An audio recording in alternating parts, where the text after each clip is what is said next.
All right, let's speak more on China and its attempt to expand its global influence.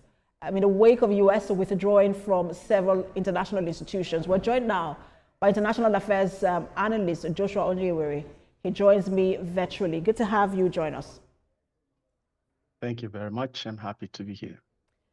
So first of all, before we even get into the conversation, let me get your thoughts on the withdrawal of the U.S. or the intention proposal to withdraw from several international organizations, most of them within the UN framework. Yes. First, I would like to clear any form of doubt. The narrative seems to portray America as weak. Let me state it, categorically that based on Trump's 2025 national security strategy, the document explicitly says that the days of America propping up the entire world is over, as an atlas is over. That's not a nation that is being beaten or a nation that is weak. It's a language of deliberate disengagement. This is ideological rejection of multilateralism, but it is not a response to China. Okay. So the question is not whether China is actually rising. It's whether America is choosing to abandon the institutional order that it created. And those are fundamentally different narratives, and they both have fundamentally different implications. Absolutely, and we're going to look at both of them. But first of all, this is an opportunity that China can take advantage of, isn't it? Now it's having several bilateral meetings with very key countries, Britain, Canada, Finland. That it doesn't look like China is trying to expand its own influence, isn't it? Yes, that is correct. It is also in China's interest that China fills up the gap. There is this one of the 36 stratagems of war strategy, which is pretty much what China is doing. And it basically says that when your opponent shows signs of internal discord, one should wait and watch rather than act. So China is pretty much just waiting and watching, while the U.S. uses its own hand to, dissociate itself from its allies. And this is working in China's advantage. And this is simply simply the strategy that China has chosen to adopt and is implementing. The U.S., as we speak, is still the most powerful country in the world. But is China, by any chance, closing in, closing its ranks? Will at any point even get closer to the U.S. in terms of world ranking? Well, economically, I think China tops the U.S. When it comes to global economy, but U.S. still remains the world power in terms of military strategy, military influence and power. Just look at what is currently happening in Iran with the U.S. moving in with its military, and just also what happened in the global south of Southern America, where America just took the president of a nation. So yes, it's undeniable. America still remains the global power, the global hegemon. Its influence still remains strong, and it's America's decision to withdraw from this institution, and this withdrawal tend to serve the interest of China, who, for a long time has been wanting to, exert itself as, economically as the world manufacturing village. And,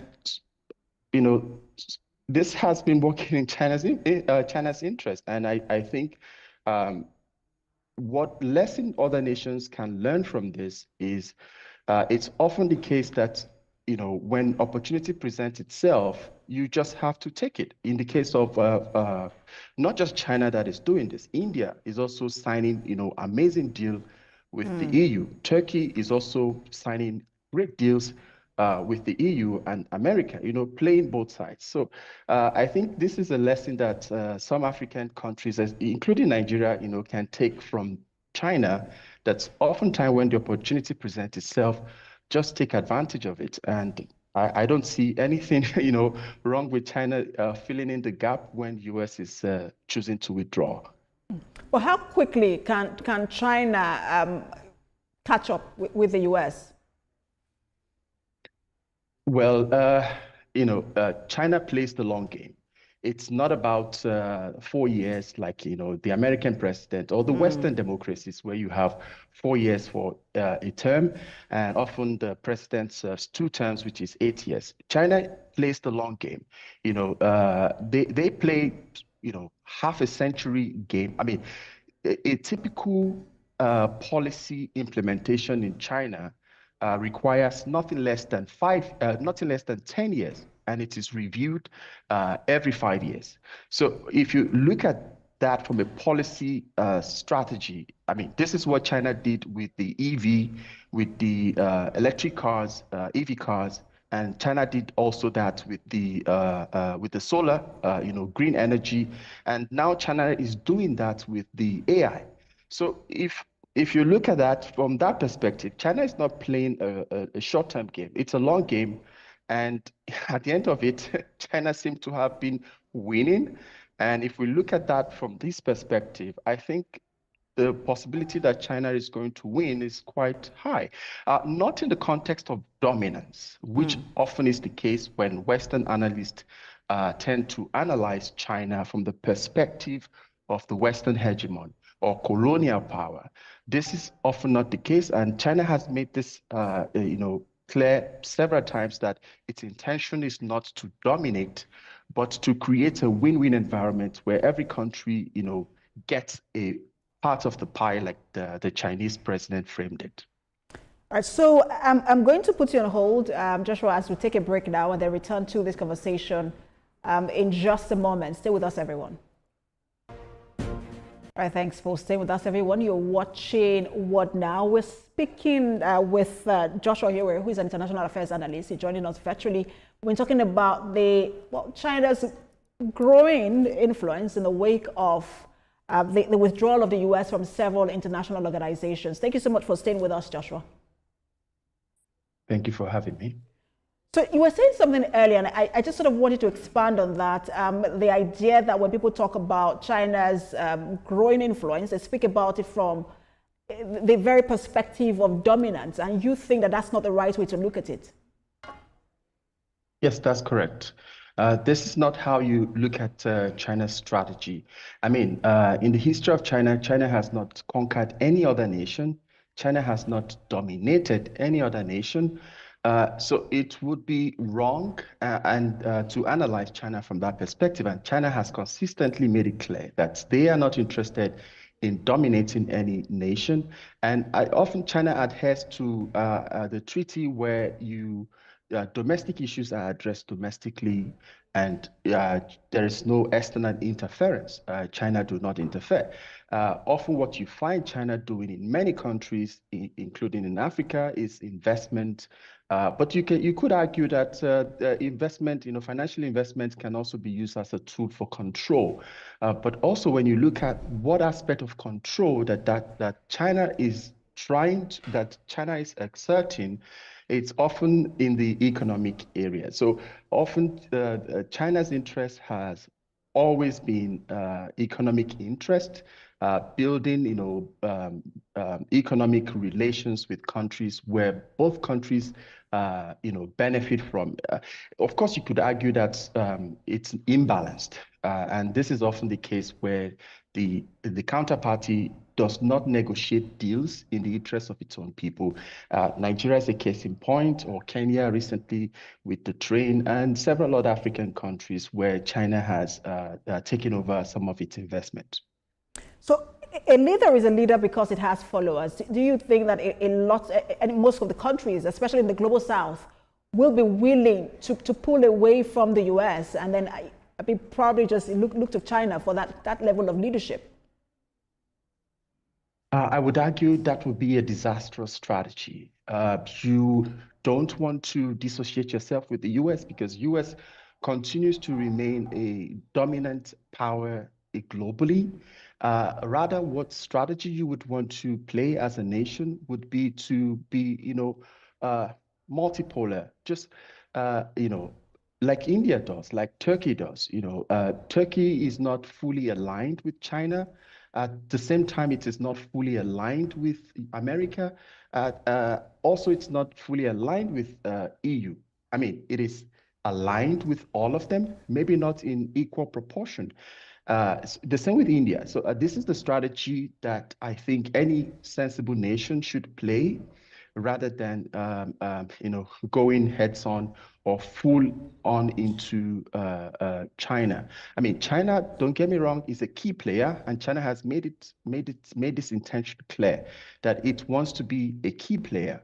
So I think this is the best strategy for any nation to engage China economically, multilaterally, with every issue that China presents itself, where China, wants to feel. I mean, a good example is the green energy. China is one of the largest suppliers of electric cars and solar batteries. I mean, Nigeria is a huge beneficiary of the Chinese solar systems. So I think this is the best strategy for any nation that just does not want to be on the losing side to play. And I hear you say it will be a disastrous strategy. First of all, I agree with you on Turkey and some of those countries that are not aligned. You find that they tend to play more mediation role than any other role. But I also want to talk to you about Nigeria, because you said it's going to be a disastrous strategy to pull away from the US and align with China. It will look like we were already doing that before the security cooperation between Nigeria and the US just recently. It seemed as though Nigeria was pivoting more to the BRICS country and then to France. Do you think, was that in our best interest before the security cooperation? I think the Nigerian foreign ministry is doing an amazing job in this regard.